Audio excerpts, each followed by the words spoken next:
This local sports report is presented by Brock and Visser Funeral Homes, a proud supporter of the Woodstock Navy Vets. The caring and experienced professionals at Brock and Visser Funeral Home Burial and Cremation Services Limited, Woodstock Chapel, are here to support you through this difficult time. They offer a range of personalized services to suit your family's wishes and requirements. You can count on Brock and Visser to help you plan a personal, lasting tribute to your loved one.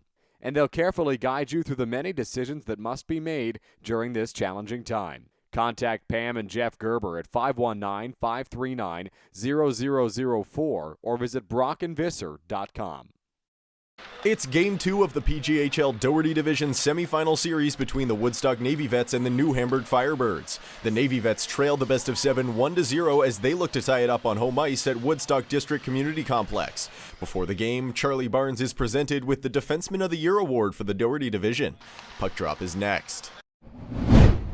First period, Kyle Caron controls over the blue line. He hits Tate McKenna racing on goal, but he flips it off the crossbar and out of play. Shortly after, Connor Stanley grabs in his own end. He enters the O-zone, spins, surveys, and finds Chris Coulter, who one-times it on goal and scores. Chris Coulter picks up the icebreaker as the Navy Vets jump out to the 1-0 lead just 3.5 minutes in. Other end now, Aiden Burns chases it down in the corner. He plays it to the point for Matt Daum, who puts it on goal, but it's calmly sticked aside by Tyler Bauk.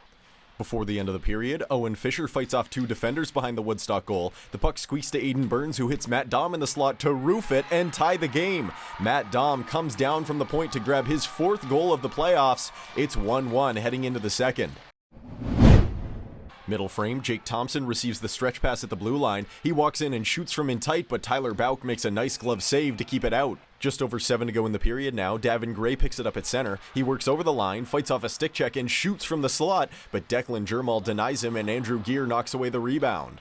Not long after, Owen Sculthorpe picks off the breakout pass. He shoots from range. Tyler Bauk stops the initial try and falls on the rebound to keep this a 1-1 game going into the third.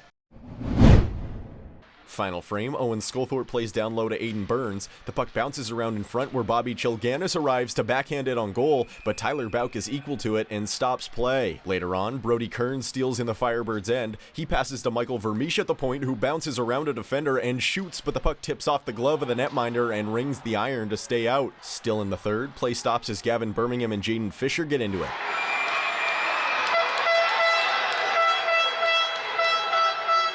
The linesmen quickly break up the scrum as regulation solves nothing, and we need overtime.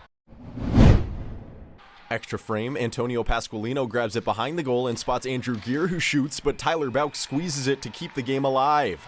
At the other end, Diego Sabino works over the line. He passes to Braden Tyler, who has it poked away. Sabino recollects and throws it on goal, where Connor Stanley is there to bring it to the forehand and jam it in.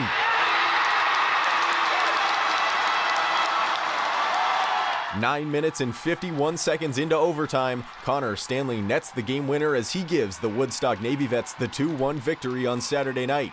The series is tied at 1 heading back to New Hamburg on Tuesday. After the game, here's Charlie Barnes and Connor Stanley. Honestly, good play by my line mate there, Diego. Got the puck down, passed it, ended up on my stick, and I guess made it. Yeah! Stand on! Made a move, and I found a little spot in the corner of the net to tuck it in, and it just crossed the line. Obviously, Diego, good play at the top. See him, Connor all alone in front, finishes it.